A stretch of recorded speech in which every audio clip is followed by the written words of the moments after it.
काफ़ी थोड़ा पहले से ही रीडिंग स्टार्ट कर दिया था मटेरियल्स के बारे में, क्या-क्या है, और थोड़ा सब नॉलेज सबके बारे में गेन करने लग गई थी। बट फिर उसके बाद ऐसा था कि जो एरिया मेरा वीक है, फॉर हाँ। एग्जांपल इकोनॉमिक्स में मुझे थोड़ा ज़्यादा टाइम ओके, लगा। जो कोचिंग अफोर्ड नहीं कर पाएगा, जो सेल्फ स्टडी करना चाहता है, हाँ। उसके लिए कुछ रिकमेंड करना चाहो आपको कि बेस्ट यूट्यूब चैनल या फिर फोरम, कम्युनिटी या फिर कुछ टेलीग्राम वगैरह अगर आप फ्रीली बताना चाहो।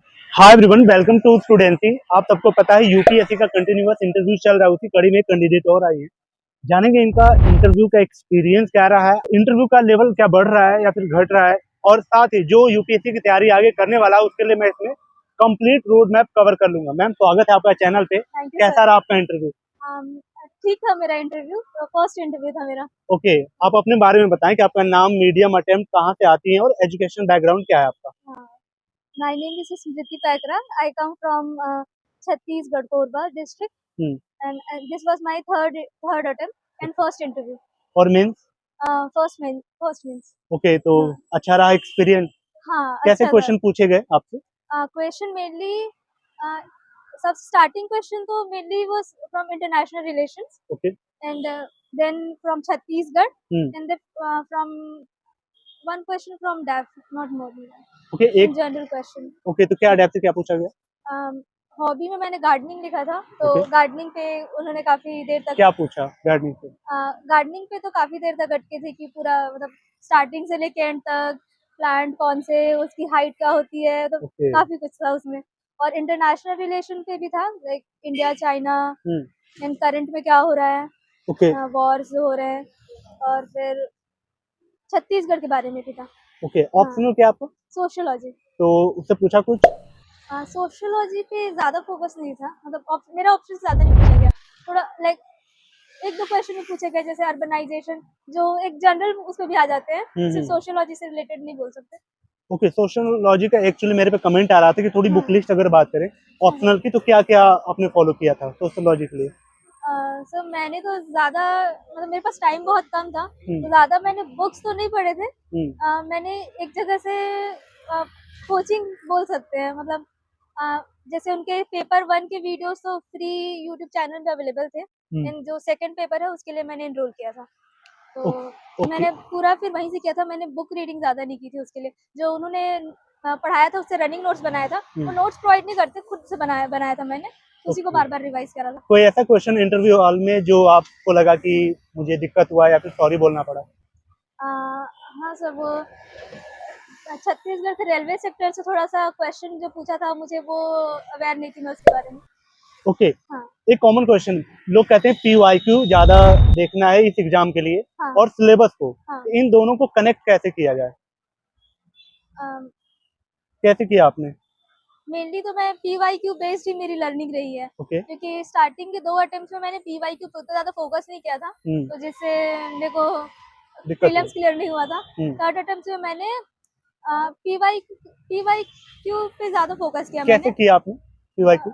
फॉर एग्जाम्पल उसमें वो पैटर्न आइडेंटिफाई करना, थीम वगैरह आपने? हाँ, पैटर्न आइडेंटिफाई करना, उसकी लैंग्वेज को पकड़ना, किस तरीके से क्वेश्चन फॉर्मुलेट होते हैं, और फिर जो स्पेशल फोकस एरिया होता है, तो उस टाइप के चीजें मैंने ज्यादा फोकस किया था। ओके, मई में प्रीलिम्स होने वाला है, इस बार अपियर होंगी या फिर अगेन होने का सोच रही है? हाँ, खैर मैं उम्मीद करूंगा ना होना पड़े, बट अगर होना हो तो आपकी टाइम स्लॉटिंग क्या होगी?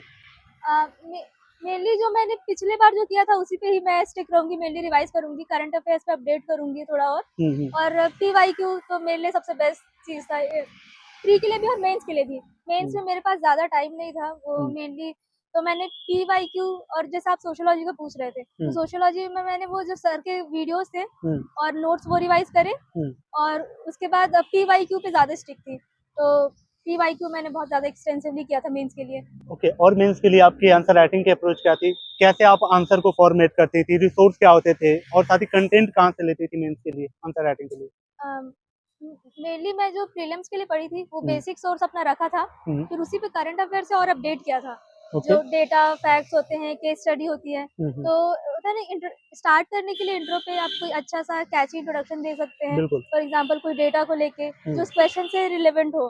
फिर उसके बाद थ्योरी और कंक्लूजन में भी कुछ अच्छा, ताकि वो सॉल्यूशन ओरिएंटेड हो, जो अपना वैसे टाइप का। और जो आप जैसे जो डेटा पढ़े हैं उसको क्वेश्चन की डिमांड के हिसाब से मोल्ड करना है, सिर्फ वो डेटा नहीं लिख सकते हैं, तो मैंने वो किया था। ओके, यूपीएससी की सिलेबस सबसे बड़ा है, वहीं पे देख के लोग ज्यादातर हार मान जाते हैं। आपने पूरे साल का माइंड फ्रेम क्या किया था यूपीएससी के सिलेबस को लेके कि मैं इतने टाइम में ये पढ़ूंगी, उसके बाद ये पढ़ूंगी, लास्ट में रिवाइज करूंगी, या फिर कुछ स्पेशल आपकी अप्रोच थी सिलेबस को लेके?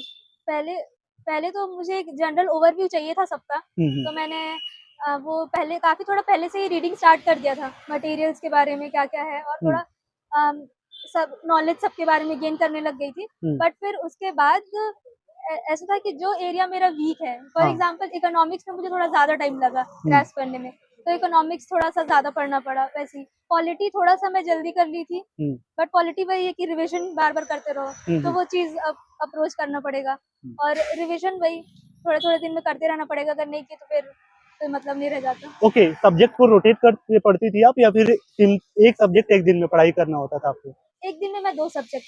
कौन, जैसे कॉम्बिनेशन बना के पढ़ती थी आप? हाँ, फॉर एग्जांपल जैसे ज्योग्राफी और एनवायरनमेंट एक साथ उठा सकते हैं। हाँ, वो रिलेवेंट है। रिलेवेंट है, और डिजास्टर मैनेजमेंट भी उसके साथ वो क्लब भी कर है। सकते हैं, ऐसे। एनवायरनमेंट वगैरह के साथ। हाँ, और मैं पॉलिटी और हिस्ट्री को कंबाइन कर लेती थी, ओके। तो ऐसे। और ऑप्शनल बाद में जब थोड़ा मेंस पास आने लग गया था, तो ऑप्शनल को मैं डेली रखती थी और एक-एक जीएस सब्जेक्ट उठा लेती थी। ओके, लास्ट मैसेज 2025 वालों के लिए क्या है, जो आपको इस 3 साल की जर्नी ने सिखाया है? क्या सिखाया आपको?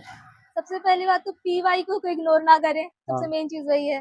बस उसको थोड़ा-सा अपने हिसाब से एनालाइज़ करके देखें कि उसमें क्या वर्क कर रहा है आपके लिए, पीवाईक्यू से रिलेटेड, और अपने बेसिक नॉलेज पे स्टिक करना है। एडवांस ठीक है, बट बेसिक ज़्यादा स्ट्रॉन्ग होना चाहिए। बिल्कुल। हाँ, और करंट अफेयर्स के लिए भी एक ही सोर्स फॉलो करें, मल्टीपल सोर्स फॉलो ना करें, क्योंकि फिर बहुत ज़्यादा, क्योंकि अगर एंड में रिवाइज़ नहीं कर पाओगे तो उससे कोई मतलब नहीं रह जाएगा। बिल्कुल, ये एग्जाम लिख के पास करने वाला, जब तक आपका हाई स्कोर नहीं आएगा, रैंक डिसाइड होगी नहीं। और रैंक के लिए आपका ऑप्शनल, एथिक्स और एसे, यही 3 फैक्टर होते हैं। बाकी जनरल जीएस में तो सबका 10, 5, 15 नंबर ऊपर नीचे रहता है। तो आप इन तीनों के लिए कुछ स्पेशल आपकी अप्रोच, जैसे ऐसे के लिए आप कोई जो टॉपिक उठाती थी, किसी मैगजीन से उठाती थी, या फिर कहीं से रिसोर्स क्या था? हाँ, ऐसे के लिए तो मैंने एक कोचिंग से क्लासेस लिया था स्पेशली, क्योंकि स्टार्टिंग में मुझे ऐसे का कोई आइडिया नहीं था, तो उन्होंने मेनली पेस्टल अप्रोच फॉलो किया था। क्या होता है वो? जो होता है कि उसका पॉलिटिकल डायमेंशन, इकोनॉमिक डायमेंशन, और उसको मेन टॉपिक से लिंक करना। वो टॉपिक को बीच-बीच में लिंक करते रहना, ताकि आप उस पे स्टिक रहो। वरना अगर सिर्फ टॉपिक को ध्यान में नहीं रखोगे तो आप ऐसे कहीं और डायरेक्शन में चला जाएगा। तो वो अप्रोच फॉलो किया। और इसमें कुछ पॉइंट वाइज नहीं लिखना होता है अप्रोच में, पैराग्राफ में लिखना होता है, और इमेज वगैरह नहीं बनानी होती है ऐसे में? लोग तो वो भी करते हैं शायद, कैसे सुना है मैंने। आपने किया? बट मैंने पैराग्राफ ही फॉलो किया था। ओके। और एथिक्स के लिए? एथिक्स में मुझे इशू हुआ था। मैंने केस स्टडी के चक्कर में मैं थ्योरी पोर्शन थोड़ा-सा मेरा रह गया था, बट मेंस जैसे पास आया, मैं थ्योरी पोर्शन पे ज़्यादा स्टिक करी, क्योंकि केस स्टडी मैं सॉल्व कर ले रही थी, मतलब ठीक-ठाक सा, तो मैंने उस पे ज़्यादा फोकस किया। तो थ्योरी थोड़ा-सा एक्सटेंसिवली मैंने पढ़ा उसको, और ये है कि अभी एथिक्स थोड़ा-सा अप्लाइड होने लग गया है। अप्लाइड फॉर्म आती है। हाँ, तो उस पे थोड़ा-सा फोकस करना। ओके, जो कोचिंग अफोर्ड नहीं कर पाएगा, जो सेल्फ स्टडी करना चाहता है, उसके लिए कुछ रिकमेंड करना चाहो आप कि बेस्ट यूट्यूब चैनल, या फिर फोरम, कम्युनिटी, या फिर कुछ टेलीग्राम वगैरह, अगर आप फ्रीली बताना चाहो जो आपने यूज किया हो? सोशियोलॉजी के लिए, पेपर 1 के लिए मैंने कारवां यूपीएससी करके एक चैनल है, तो उसमें की क्वालिटी और अंडरस्टैंडिंग मुझे बहुत अच्छी लगी, तो मैंने पेपर 1 वहीं से किया। और पेपर 2 के लिए मैंने सर का कोर्स ज्वाइन करा था। बाद में फिर ये थोड़ा सा ग्रास्प कर लिया था मैंने, तो फिर मैंने खुद से ही अपने नोट्स रिवाइज किए, पर स्टार्टिंग में मैंने वहां से लिया था। ओके, तो फाइनली प्रो टिप्स क्या है बिगिनर के लिए? बिगिनर्स के लिए पहले तो ऐसा है कि बोलते हैं पीवाईक्यू करना चाहिए, बट पीवाईक्यू अगर स्टार्टिंग में उठाओगे तो कुछ समझ में नहीं आएगा, क्योंकि कोई आइडिया ही नहीं है।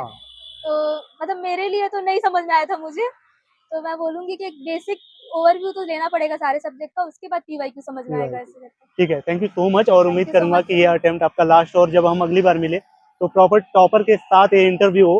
होप गाइस वीडियो वैल्यूएबल लगी, कैसे लगी कमेंट करके बताएं। मैम को विशेष दे सकते हैं, इंडिया के सबसे टफेस्ट एग्जाम के लास्ट चरण पे है, विशेष दीजिए कि रिजल्ट इनका पॉजिटिव रहा है।